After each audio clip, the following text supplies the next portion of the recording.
Hello hello hello జర్రాగి video చూసుకోండి అబ్బా. ఏంటి మా డాడీకి ఏమో తినిపిస్తున్నాము అని చూస్తున్నారా? ఏం లేదు గైస్, ఈరోజు అయితే మా డాడీ పుట్టినరోజు బర్త్డే అనమాట. అందుకే మా డాడీకి పొద్దున్నే లేచి స్నానాలు చేసేసి స్వీట్ అయితే తినిపిస్తున్నాము. ఇంకా ఇలా స్వీట్ తినిపించిన తర్వాత మధ్యాహ్నంకి అయితే మా మమ్మీ లంచ్కి బిర్యానీ, గుత్తొంకాయ కర్రీ, రైతా అయితే చేసింది. 3 టేస్టీగా కుదిరాయి గైస్. కాకపోతే ఈ రెసిపీస్ లేవు, అడగకండి. బాగా గట్టిగా లాగించేసి ఒక నిద్ర అయితే కొట్టాను. నిద్రపోయి లేచిన తర్వాత మా డాడీ కోసం ఏదో ఒకటి చేయాలి కదా గైస్, అందుకే కేక్ చేశాను అనమాట. కేక్ కూడా ఎలా చేశానని మాత్రం అడగకండి, రెసిపీ లేదు, నాకు వచ్చిన రీతిలో చేసేసాను.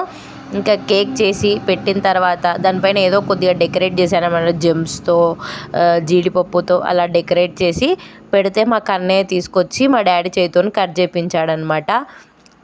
ఈ వీడియో ప్రతి ఒక్కరు చూస్తున్నారు కానీ లైక్ చేసి షేర్ చేసి సబ్స్క్రైబ్ చేసుకోవట్లేదు గైస్. ముందుగా వెళ్ళి లైక్ చేసి షేర్ చేసి సబ్స్క్రైబ్ చేసుకోండి గైస్. మా ఇంట్లో ఉన్న బొమ్మ కూడా తలకాయ భలే ఊపుతుంది గైస్, చాలా బాగుంది కదా.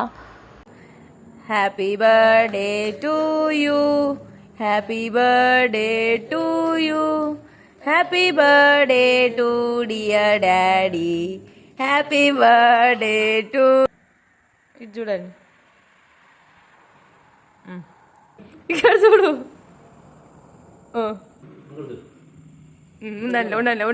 ఇంకా ఇలా కేక్ కట్ చేసిన తర్వాత అందరం ఒక్కొక్క ముక్క కేక్ తిన్న తర్వాత ఏదైనా ఒకటి హాట్ తినాలి కదా గైస్. హాట్ కోసం మా మమ్మీ అయితే పానీపూరి బండి దగ్గర చేసే కట్లెట్ చేసిందనమాట. ఇది అయితే చాలా టేస్టీ కుదిరింది. ఈ రెసిపీ ఉంది, రేపు మార్నింగ్ పెడతాను, చూసేయండి. Thank you.